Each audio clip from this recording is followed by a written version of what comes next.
All right. So let's define a few things. A policeman, a policewoman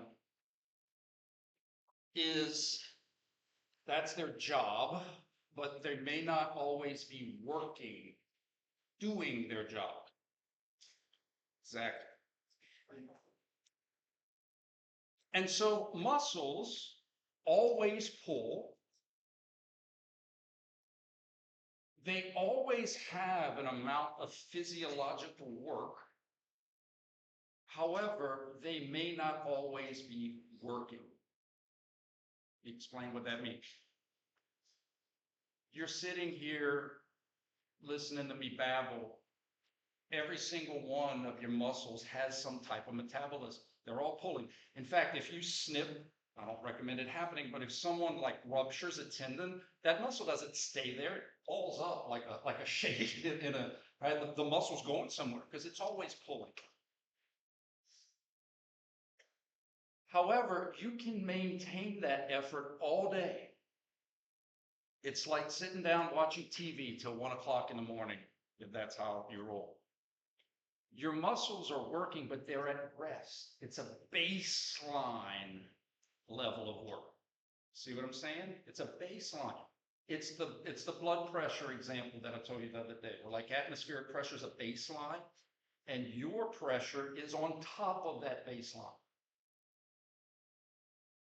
So when we talk about our muscles contracting, working, efforting, whatever word you want to say, they become an agonist. They get put on the clock. They get called by our nervous system to work more than rest to do a job. You cannot sustain that all day. You're going to get tired eventually if you have a muscle being innervated more than rest. So an agonist is a group of muscles that are being innervated above resting tone to do a job. They're working, they're on the clock. I like to use analogies. So if we think about a room, you have a group of muscles. There's some type of amount of light in here. There's some type of ambient light, but the muscle is off. It's not that it's literally turned off. You still have a baseline metabolic stuff happening in there, all that magical Harry Potter physiology that they talk about, right? That stuff's still happening. But when you need to get up, when you need to lift something, when you need to move, when you need to do something over rest, that's when the lights turn on that agonistic group. Your body sends more electrical signal. There's going to be more metabolism. There's going to be more pull than at rest to do the job. Skeletal muscles work to do jobs, just like we all work to do jobs. So specific jobs. So you're going to hear me use the terms work and contractions interchangeably. However, I'm going to go with work, and I'll tell you why.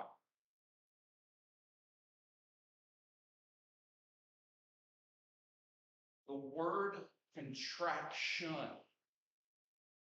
Misa doesn't like a contraction word, Misa. Because contraction infers shortening. Like if a business is going to contract, if our class is going to contract. But we already know that one of our options is no movement with a contraction. And we also know there's this weird lengthened contraction. Well, that kind of sounds like it's an oxymoron. So instead of going through isometric contraction, concentric contraction, eccentric contraction, I'm going to use the word isometric work, concentric work, eccentric work. It's the same point, but I think it helps us to not get confused with something that seems like it's shortening and lengthening at the same time, or something that seems like it's shortening and not moving at the same time. That's weird. Okay. The agonist is a muscle that's being called by your nerves to do a job. Then the antagonists are the muscles that pull in the opposite direction, that, hey, we don't need you to get in the way of the job right now. They're contraindicated. Let's see if I can think of a decent analogy. If there's something wrong with my pool, I need to call the, no, that's a really horrible analogy. My point is that if I need a job and I'm calling someone to do my job, I need the person that specifically can help me do this job, not someone who's going to get in the way of me doing the job. So in other words, if I have an oldest son and a youngest son, and I know my oldest son is much more responsible. My youngest son is chaos, but I love him to death, and he's awesome, but he's chaos. If there's a job that I'm going to need someone I can trust to hand me the thing that I need while I'm changing the whatever, I'm going to make a call to my oldest son to be my agonist. And even if my youngest son says, "Dad, may I help?" I'd be like, "Nah, bro, sit this one up." You see the analogy there? Okay. So if you're doing curls, I'm going to try to bring it back to common sense, what we know. If you're doing a curl exercise and you need your bicep brachialis, your brachioradialis, your elbow flexion pullers, you're going to call them our elbow flexors. I don't need my tricep and my ancones. I'm going to say, "Hey, oldest son, I need you for this task." And "Hey, youngest son, take a break. I may need you for the next exercise, the next task." But if my extensors start to pull, they're getting in the way of my flex. They're pulling opposite directions. We will eventually get into co-contraction stuff that has more to do with joint stability. Muscles don't just influence motion, they help protect the integrity of the joint itself. But the key thing is that when something is an agonist or working above rest, and then we have these three different options of outcomes. Soccer analogy works great for this. When a team is playing a soccer game, they're trying to win, I would hope, but there's three possible outcomes while trying to do something, while trying to win. You can win while trying to win, do what you're trying to do. You can tie, and soccer ties are common, right? You can tie while, oh gosh. I guess that's the lose.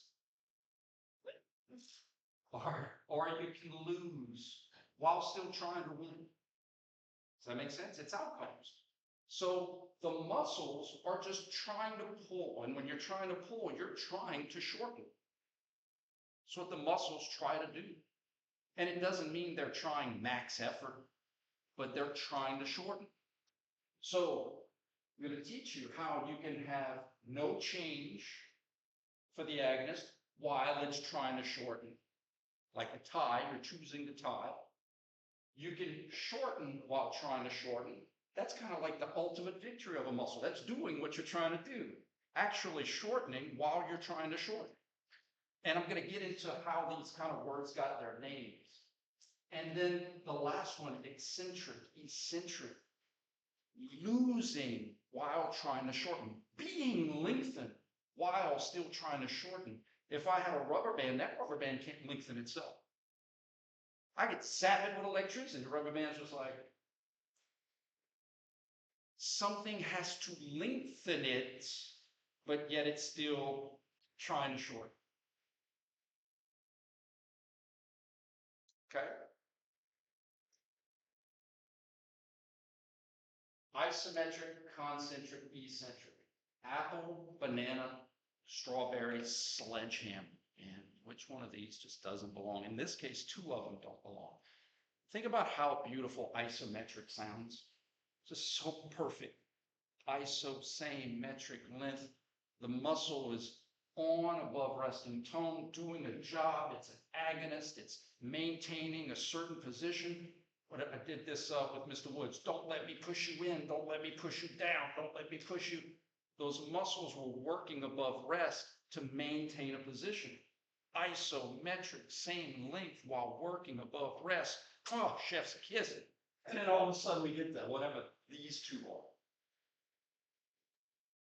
are. Isometric, same length. Good, good. Concentric is an inference term. When you think of concentric circles or concentrics, bringing it together. If I made a concentric circle, that means I'm going to end where I start. So a concentric contraction, the essence of how they named it is that the muscle is doing what it's trying to do by bringing one end to the other end. It doesn't practically happen, but it's doing what it's trying to do. It's trying to bring one point to another point.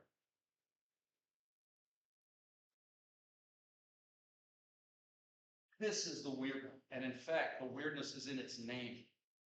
You think of someone or something being eccentric. Like when I host or MC events, I'm very eccentric, different. That's where this got its name. That's weird. Having something that's trying to bring the 2 points together, but it's being pulled apart while it's still trying to shorten. Being lengthened while it's trying to shorten above rest. That's a little weird. And that's okay. My job is to help us explain and understand how these things work. Okay? So, agonists, muscles that are doing a job. When muscles are recruiting above resting tone, they got 3 options. You could either win while trying to win, shorten while trying to shorten above rest, no change in your length while still trying to shorten above rest, or you can be lengthened while still trying to shorten above rest. None of these agonist contractions, eccentric, concentric, isometric, is lengthening or shortening by itself. Let me explain what I mean by that. We're going to go on the road. On the road again. Just can't wait to get on the road again. Oh, my knees! Arms laying on the table. Rest, relax, hanging out. No length change, right? Same length. Are my muscles contracting isometrically? No, because they're at rest. They're not doing a job. They're sitting on the couch watching television. Does that make sense? Okay. Option number 2. Passively. Hey, arm, relax. In fact, just to demonstrate what I mean, I'll put a nerve block. I couldn't move my arm if I tried. Okay? Don't feel anything. What if I take this hand and do this? I flexed my elbow. My flexion pullers got shorter. But does that mean they were working concentrically? When I did this, my extensors got longer. But does that mean they were working eccentrically?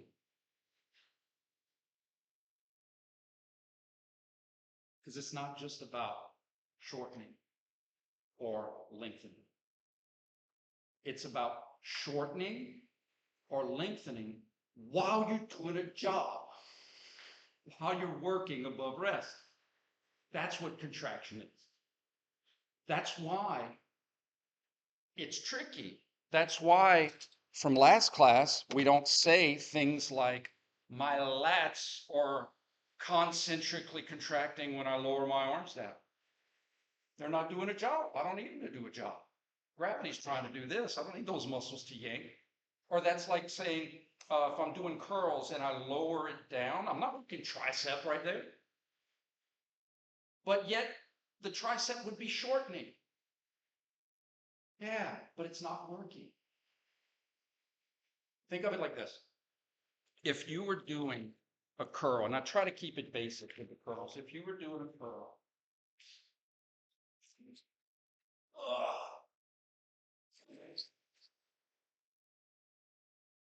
think of the tricep and the inconius as riding on the bus, but they're not driving the bus.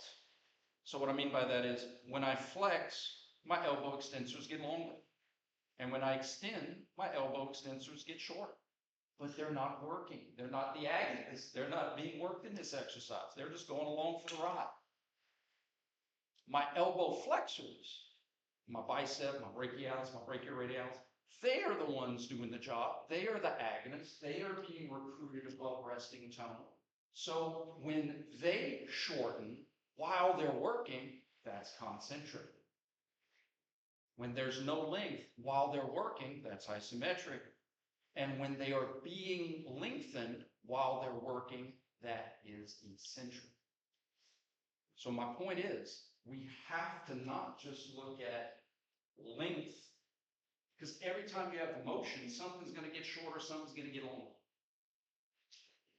It has to be, is the muscle working above rest to do a job? I'm going to teach you, we're going to practice this. And then if it's working while doing a job, that means it's playing. That means it's on the feet. That means it's competing. You got one of the options. You compete. You either tie, you win, or you lose.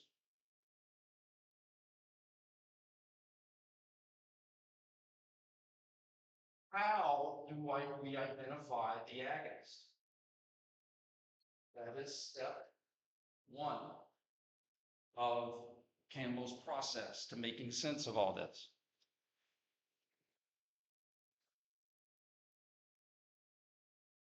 We just ask ourselves a simple question.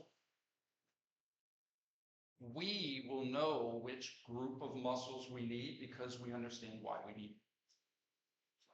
We did that experiment last class. Your body's already know all this stuff. If I told you, keep your head still, and I pushed on the right side of your ear this way, your brain knows that an external force is trying to bend you left lateral, so you need muscles that are pulling right lateral to prevent that. Doing a job above rest. You can't hold this forever. Eventually those muscles are going to get tired. The agonist would be my right lateral cervical benders.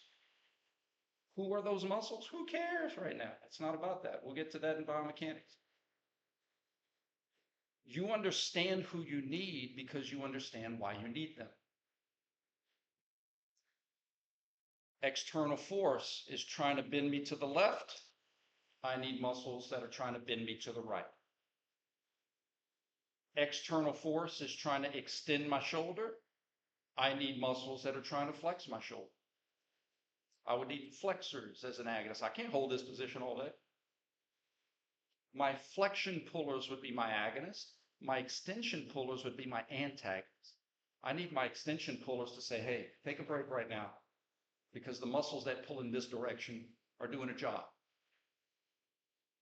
But if I go here, well, now I need my extensions. Gravity's trying to flex me. I need extension pullers out here. Make sense?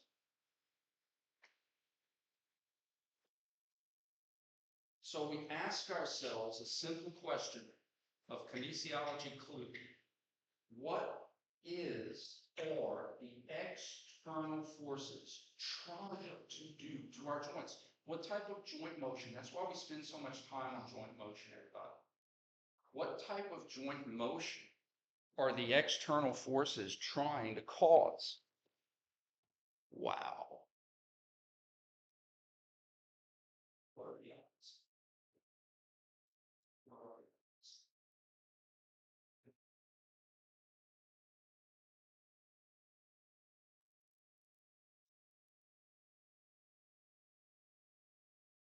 always have my ID with me, and the one time I forget it. Oh no.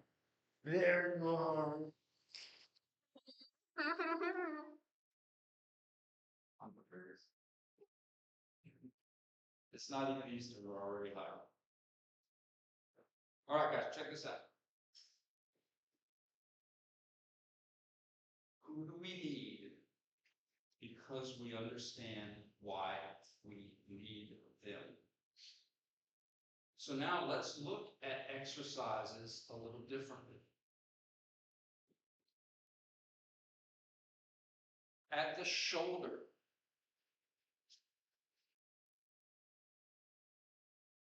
what group? And we're going to start off isometric. We're going to start off the easy way. Then we'll put some motion in it to do the concentric and the eccentric. We're going to start off easy. There's as many agonistic groups as there are joint motions. What is this exercise trying to do to our shoulders? Is it trying to have abductors or add the abductors? Is it trying to AB or AB? AD. So we can do an easy thought experiment. If the cable's trying to bring my hand down, the last thing I want are muscles that are also pulling my hand down. Slam it up against them. The only option is to have muscles that are trying to abduct me in order to keep my hand right there. And you know this. You went into this exercise. Your body knows exactly which muscles to recruit because you know why you need. In biomechanics, we're going to get into what those muscles are called, but if you just say deltoid doesn't tell you how it pulls. Supraspinatus doesn't tell you how to pull. Long head of the bicep doesn't tell you how it pulls. But if I say my shoulder abduction pullers, whoever those muscles are, 2 or 10, I need muscles that are pulling in a direction of abduction because this machine is trying to pull me in a direction of abduction. That makes sense? Eventually we'll get to what if you see this motion, what if you see that motion, eccentric, concentric, we're going to get to that. But first, it's all about identifying the agonist. We can also play an agonist game as the wrist. Yeah, it's trying to flex. So you would need wrist extensors to maintain this position isometric. Doing a job above rest, those muscles can't hold that better. Who are the wrist extensors? Who cares? You just know that you have muscles that cross the wrist that pull in the direction of wrist extension. The wrist is a little better. We're going to have muscles called extension, called plyomeris. Those I love because at least motion pull is in the name of the muscle. I wish they all would be. They're not. So identifying the agonist by asking ourselves, who do we need? Because we understand why we need them. Let's go to our old buddy from last class. What is the machine trying to do to our knees? It's trying to extend us, right? Padding and pull, padding is a push. So if the machine is trying to extend our knees, we need muscles that are trying to flex our knees. And we have a name for them. We call them our knee flexors. The group of muscles that pull in the direction of knee flexion. Those are the ones we're going to call your job on this exercise. Working above rest. Who's our antagonist? Our knee extensors. We don't want our quads to work in this exercise. We like to say, hey, quads, take a little break. We might come to you next. Take a little rest. We don't need you because you pull in the wrong direction for this exercise. That's a simple way to look at it. Identifying the agonist. Who's working? Because we understand why. All right, how about this one?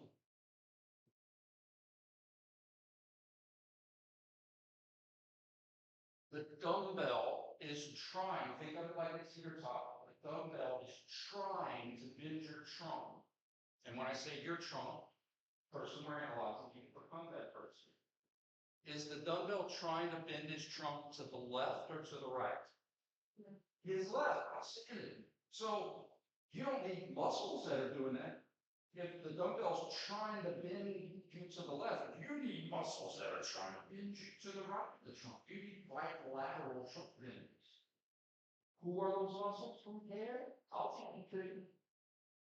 But right external, right internal, right rectus, right erector, right belt, that doesn't necessarily show you how they pull. So at first, I want us to group the team based off of how they pull. That's also going to be important when we incorporate stretching. So in other words, if I know that a muscle is a right lateral trunk puller, then I understand that if I want to stretch it, I need to bend my trunk to the left to stretch something that's pulling to the right. No different than if I want to stretch a hip flexor. It's a hip flexion puller. I need to extend my hip if I want to stretch something that's pulling me into flexion. It's no different. But by putting the name of how it pulls into the equation, it really does help check ourselves on who we need because we understand why we need it. On Friday, we're going to get into contractions. And I'm going to say, okay, guys, you've identified that we need right lateral in this exercise. And I'm going to teach you, and we're going to go over positive work and negative work. And if the motion is in the same direction as the muscles, that's concentric. Doing what you're trying to do. Shortening while trying to shorten. And if the motion is in the opposite direction of the agonist, that's eccentric. The muscle is allowing motion in the opposite direction of its pull. That's weird. That's why it's eccentric. Trust me, we're going to practice this where you're going to be like, feed me more, feed me more, feed me more. Okay? Let's do some more practice.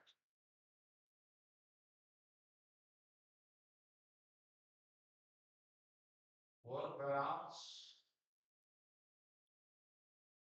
who's my agonist? Who's my antagonist? And use the verbiage that we're going to be using in class. We're not going to say bicep. That was a great point last class when you were like, well, the bicep's not working by itself. Like, you're absolutely right. That's why we don't say it. You have other muscles. It's not just the bicep.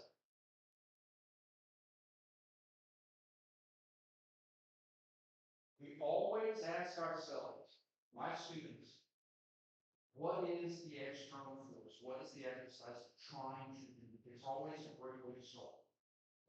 The dumbbell's trying to extend your right elbow, absolutely. So if the dumbbell's trying to extend your right elbow, now this is how I do it. You do it your way, I just want right answer. If the dumbbell is trying to extend my right elbow, I look at it as who's my antagonist. I don't want my elbow extensors on. I don't want my tricep, my KNES, and those others on. No. If the dumbbell's trying to extend me, I need something that's trying to flex me. I need flexion pullers. We call them flexors. It's a group. It's a group of muscles that are trying to flex your elbow, that pull in the direction of elbow flexion. So you identify the agonist, who you need, because you asked yourself, why do you need it? And again, your body knows all this stuff. I'm just trying to get your mind to communicate what your body already knows. You know when you get into a machine or an exercise, who you're going to recruit.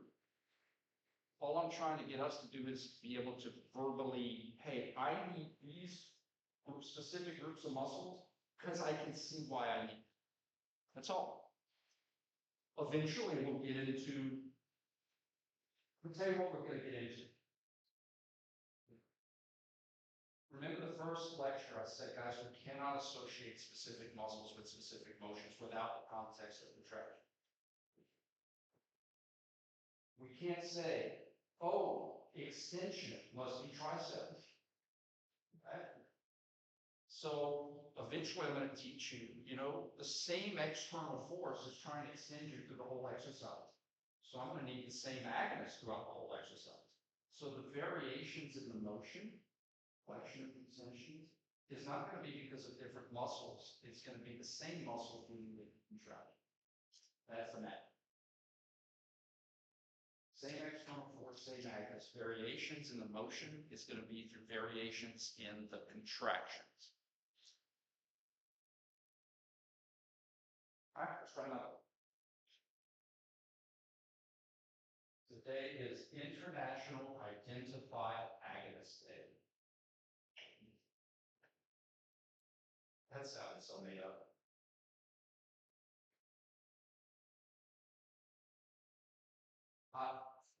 I would like, again, you do you, I just want right answers. Don't go straight to the muscle. Don't go straight to the broad. Use our verbiage because our verbiage is going to help us get that couple of right answers when things start to get crazy. That you know is going to be crazy. The machine, this exercise, is trying to flex your knees the whole time. The whole way through the exercise. Once there's tension there, the machine's trying to flex you. I don't need flexors. My flexion pulls, my hamstrings, and all those other ones that I listed last class, those are my antagonists. Okay, right? I need my extensors. And what extensors mean is muscles that are trying to extend your knee. That doesn't mean they're always going to extend your knee. That just means they pull that way. And by pulling that way, they can create knee extension. They can prevent knee flexion if you do an isometric, or the elevator that lets you go down. They can allow knee flexion and work releases.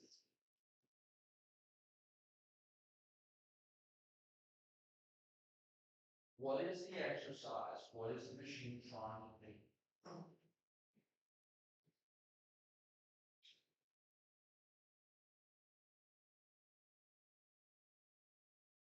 Let's just look at B. What is position B trying to do to our hips?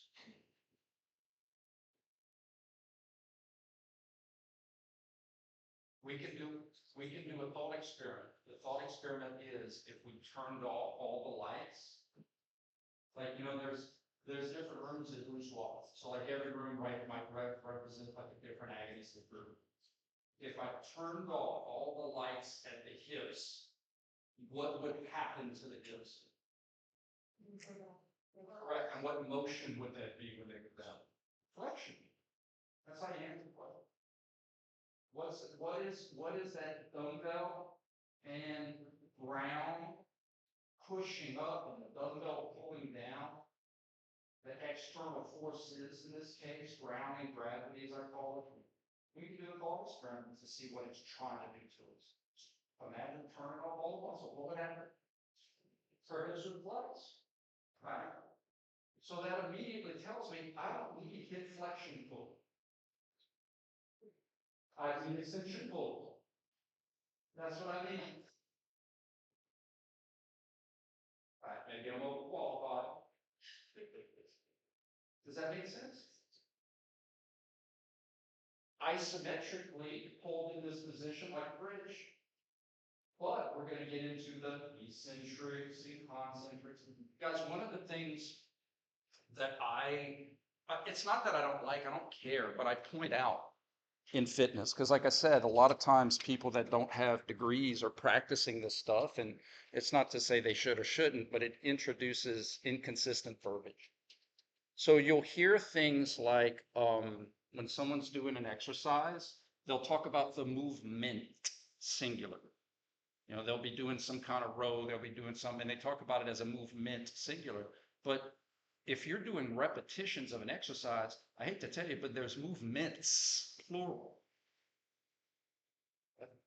If you're doing jumping jacks, your arms have to abduct and your arms have to adduct. If you're doing a row, your arms have to extend and then your arms have to flex.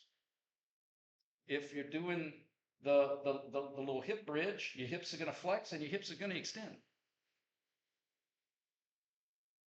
That's the elegance of what I'm trying to teach, is that in exercises, and we're going to have exceptions to the rule, like going faster than what external forces can offer. Like if I want to hit a mosquito on my leg, I'm not going to do this. All right, I'm going to get to those. I will use muscles in the same direction as gravity. Very rare. How often does that happen, right? But the point is that it's the same muscles, majority of our movements, it's the same muscles influencing motion through different contractions. Right now, your cervical extensors, the muscles in the back of your head that pull in the direction of cervical extension, are working. They're keeping your head from doing this because you got more stuff in the front of your neck teeter-totter than in the back. And this is what I love. When I see you do the thought experiment for me every now and then, and you get, and it's been a long night. And why do you think sometimes people get tension headaches in the back? And man, back neck's killing. Your muscles been working. And you need to lay down, rest. They've been working all day. They've been doing a job, preventing motion.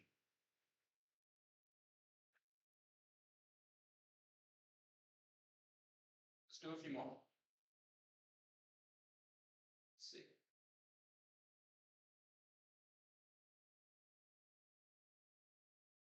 Let me find out before and after. Oh, this will allow me to give you a good question. That remember how last test I said elevation and depression is coming, and I'm telling you that I'm gonna put shoulder and someone's gonna put shoulder. And I told you guys if everybody gets it right, I'm gonna give y'all bonus. Do y'all want to know the answer to that? Not everybody. All right. That means not everybody's watching and watching. I can only do what I can only do. All right, check this out. So one of the things that we know we have to overcome with bad verbiage is like, we got to call these exercises something. And in addition, we have to use layman's terms, which I'm totally okay with, but those layman's terms can sometimes get in the way of proper physics. So here's what I mean by that. There is going to be a question on your test that I'm going to ask. Identify the agonist and the contraction when you go from left to right. I'm telling you it's coming. And I'm telling you why. I'd say about 7 or 8 students are going to miss it. 7 or 8 students are going to say, okay, from left to right, I had right elbow flexion. And I was taught in my Kellogg's Cornflake personal training summer course that flexion is done by the bicep. You see where I'm going with this?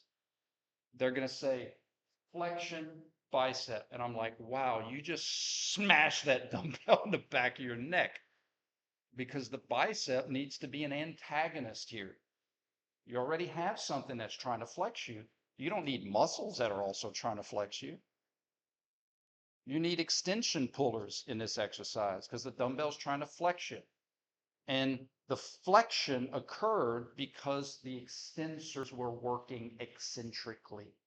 They were being lengthened while trying to shorten, while still doing a job. They were controlling the flexion through the pull of extension. It's something we will practice.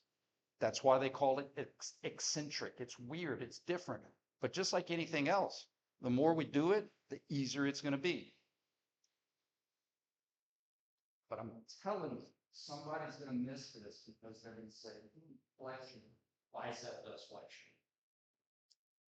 See what I'm saying? Ready? Go. Get the microphone.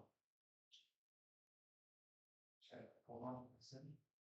So let me.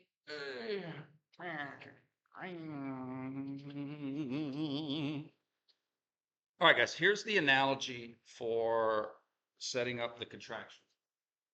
So what we know about normal, I say normal, but like majority of exercise, you go into the gym, you're going to get a dumbbell, and that dumbbell is going to stay the same mass.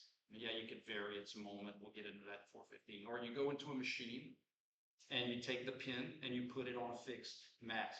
In other words, if I put it on the 30 plate, it's going to stay 30. Like it's not going to, it takes a very expensive piece of equipment to vary the effort. Does that make sense? So in these exercises, we have a tug of war happening between the stuff that's inside our body, our muscles, and the stuff outside of our body, our external forces. The external forces, the weight, the load, it's going to be consistent. The plate can't decide to pull more or less. Does that make sense? I can, your muscles can. And outside of doing a 1 rep max, a majority of our lifting is going to be multiple repetitions, meaning that my muscles are going to be more than that weight. I am controlling who wins and who loses. I'm going to get into a philosophical question. All right, do you trust me? Yes. That's your first mistake. Wrap the quarter in the hand so you don't fall, okay? Now what I'd like for you to do, and it doesn't have to be a lot, but lean back just a little bit, okay? Okay, now, it doesn't have to be all the way, okay, because I don't trust myself.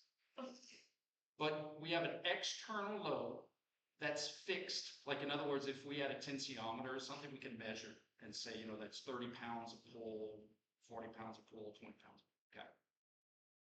Try to maintain that and be consistent with that pull. That's consistent. I, on the other hand, I'm representing the muscle. I can vary my pull. I could choose to pull more. I could choose to pull less. So if I choose to pull at the same amount as you, we're going to tie. But that's on me. I'm choosing to tie. Now, this is where it's philosophical. Technically, we're tying. Nobody's winning. But I'm deciding for us to tie. Okay? Think about it. If I was playing tug of war with my youngest son, I could sling him across the room. But I'm not. I'm going to be like, okay, hold on, ready? I'm going to slowly let you back. Slowly let you back. Slowly let you back. Slowly let you back. Okay? Well, keep the tension. Keep the tension. You slowly go back. You slowly go back. Slowly. They stop. Now I'm going to bring you back up. Okay? So here's the deal. When you started to go back, I let off. I chose to let you be greater than me. Newton says, well, regardless, she had to be producing a bigger force than me in that way. She was winning, but I was letting her win. I could have stayed with the tie, but I chose to let you win. Now, the reason I know I'm still working above resting tone is that if you would have let go, I'm still pulling.